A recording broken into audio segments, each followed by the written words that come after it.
இன்றைக்கி நம்ம என்ன வீடியோ பார்க்க போகிறோம்னா தீபாவளி அன்னைக்கு பண்ணக்கூடிய லக்ஷ்மி குபேரர் பூஜை பண்ணுறது தான் ஒரு பிளாகாக எடுத்திருக்கோம்.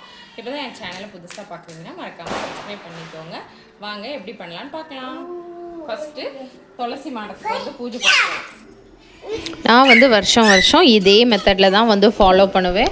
ஃபஸ்ட்டு துளசி மாடம் இருக்கனால துளசிக்கு விளக்கேற்றி துளசிக்கு நல்லா பூஜை பண்ணிவிட்டு அப்புறமா தான் உள்ளே போய் மகாலட்சுமிக்கு வழிபாடு பண்ணுவேன். மகாலட்சுமி அம்மனுக்கு ஃபோட்டோக்கெல்லாம் அலங்காரம் பண்ணி வழிபாடு பண்ணுவேன். ஃபஸ்ட்டு விளக்கேற்றி வச்சுட்டு அதுக்கப்புறமா மஞ்சள் குங்குமத்தால் அர்ச்சனை பண்ணிவிட்டு அதே மாதிரி துளசிக்கும் மஞ்சள் குங்குமம் வச்சு அதுக்கப்புறமா நல்லா எப்போவுமே துளசி பூஜை பண்ணும்போது நம்ம கைகளால் நம்ம கையை இப்படி வச்சு தண்ணி ஊற்றணும். அது ரொம்ப ரொம்ப முக்கியம். அந்த விளக்காலேயே ஆரத்தியும் எடுத்துருவேன். எடுத்துகிட்டு அந்த விளக்கை கிழக்கமாற வச்சு சுவாமி கும்பிட்டுட்டு அதுக்கப்புறமா என்ன பண்ணுவேன்னா இந்த ப்ரொசீஜரில் தான் நான் சாமி கும்பிடுவேன். சஞ்சு நின்றுட்டு நானும் பிடிச்சிக்கிறேம்மா அப்படின்னா அப்புறம் துளசிக்கு பூ வச்சுட்டு பூவாலையும் கொஞ்சம் அர்ச்சனை பண்ணுவேன். அர்ச்சனைனா பெரிய பெரிய மந்திரம்லாம் சொல்லணும் அப்படிலாம் கிடையாது. ஓம் மகாலட்சுமியே போற்றி, ஓம் துளசி தாயே போற்றி, பெருமாளே போற்றி அப்படிங்கிற மாதிரி இதுக்கு துளசி பூஜை பண்ணும்போது சொன்னாலே போதும். நமக்கு அதுக்கே முழு பலன் கிடைக்கும். இப்படி கையை வச்சு தண்ணி ஊற்றி வழிபடுறது தான் துளசி பூஜையோட முழு பலனும் நமக்கு கிடைக்கும். அதுக்கப்புறமா சாமி கும்பிட்டுட்டு அந்த துளசி மாட வேர் ஆரம்பிக்கும்ல மண்ணுக்கும் அந்த இடத்துல இருக்கக்கூடிய அந்த மண்ணை எடுத்து நம்ம நெத்தியில் பூசிட்டு நல்லா வேண்டிக்கணும். அது நடக்கும். அப்புறமா பத்தி கொளுத்தி நல்லா ஆரத்தையும் காட்டிட்டேன். இப்படி ஃபஸ்ட்டு துளசி பூஜைக்கான இதெல்லாம் பண்ணி முடிச்சுட்டு தான் நான் வீட்டுக்குள்ளே போய் பூஜையை ஆரம்பிப்பேன். அதே மாதிரி இன்றைக்கி வெளியே ஒரு 6 o'clock 5:30க்கு மேலே பூஜை ஸ்டார்ட் பண்ணி பூஜையை இன்றைக்கி பண்ண ஆரம்பிச்சிட்டேன். ரொம்பவே நல்லாயிருக்கும். இந்த லக்ஷ்மி குபேர பூஜை நம்ம டெய்லி பண்ணும்போதே நமக்கு ரொம்ப ரொம்ப டிஃப்ரென்ஸ் தெரியும். அதுவும் குறிப்பாக தீபாவளி நாளில் பண்ணும்போது ரொம்ப ரொம்ப நல்லதுன்னு சொல்லுவாங்க.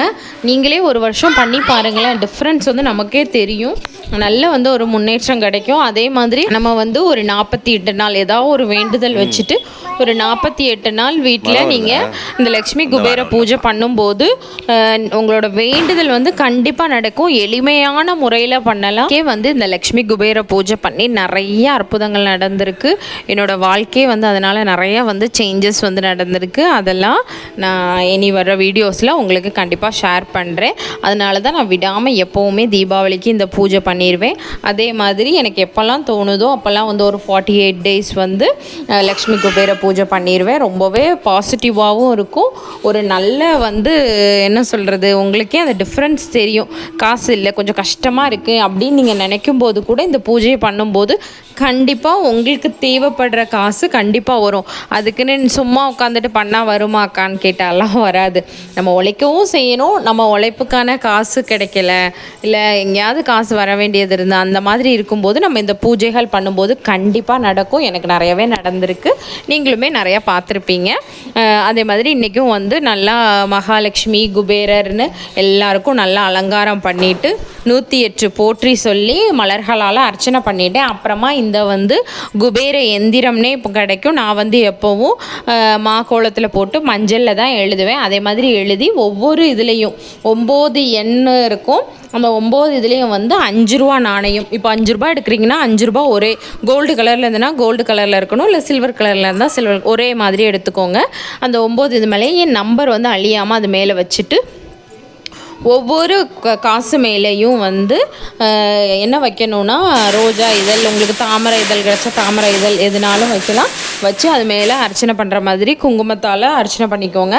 அதுக்கப்புறமா சுவாமிக்கும் நல்ல மலர்களால் அர்ச்சனை பண்ணியாச்சு. இன்றைக்கி தாமரைப்பூ மகாலட்சுமிக்கு ரொம்ப பிடிச்சது தாமரைப்பூ. அது கிடச்சிச்சின்னா கண்டிப்பாக வாங்கி வச்சுக்கோங்க.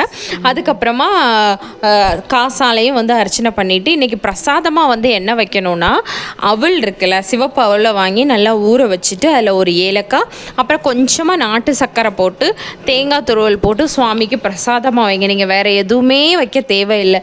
ரொம்ப எளிமையான முறையில் தான் நான் சொல்லிகிட்ருக்கேன். உங்களால் முடியும்னா நீங்கள் பல வகைகள் ஸ்வீட்ஸு அது இதுன்னு என்னன்னாலும் வாங்கி வைக்கலாம். ஆனால் எளிமையாக பண்ணணும்னா சுவாமிக்கு குபேரருக்கும் சரி மகாலட்சுமிக்கும் சரி இந்த அவல் பிரசாதம் தான் ரொம்ப பிடிக்கும். ஸோ நீங்கள் இந்த ஒரு பிரசாதம் வச்சே வழிபடலாம். கண்டிப்பாக வெத்தலை பாக்கு வச்சுருங்க. தாம்பூலம் வைக்கிற மாதிரி வெத்தலை பாக்கு வச்சுக்கோங்க. அதுக்கப்புறமா இந்த மாதிரி எல்லா பூஜை நம்ம கனகதாரா சோஸ்திரம் சொல்லலாம்.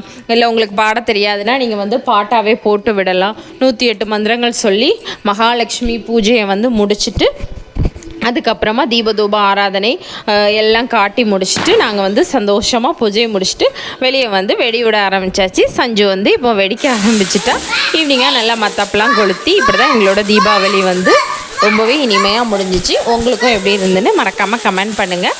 இன்னொரு வீடியோவில் பார்க்குறேன்.